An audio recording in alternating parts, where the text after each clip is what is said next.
அஸ்ஸலாமு அலைக்கும். எல்லோருடைய இதயத்திலும் காயங்கள் உண்டு. அதை வெளிப்படுத்த விதம்தான் வித்தியாசம். சிலர் கண்ணீராக, சிலர் புன்னகையாக.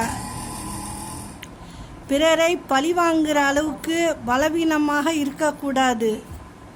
பிறர் வந்து பழகுற அளவுக்கு பண்பாய் இருந்தால் போதும். நல்ல எண்ணங்கள் கொண்டவர்கள் மற்றவர்களுக்கு உதவி செய்யாமல் இருக்க முடியாது. கெட்ட எண்ணம் கொண்டவர்கள் மற்றவர்களுக்கு தொந்தரவு செய்யாமல் இருக்க முடியாது.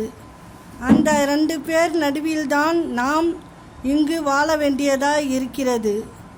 புத்தகத்தை படித்து கற்றுக்கொண்டதை விட பல மனிதர்களிடம் அனுபவத்தின் மூலம் கற்றுக்கொண்டதுதான் அதிகம்.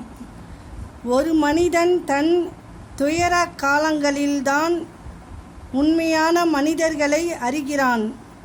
தேவையில்லாதவர்களிடமும் தகுதி இல்லாதவர்களிடமும் நாம் யார் என்பதை நிரூபிக்காமல் இருப்பதே சிறந்த புத்திசாலித்தனம். அஸ்ஸலாமு அலைக்கும்.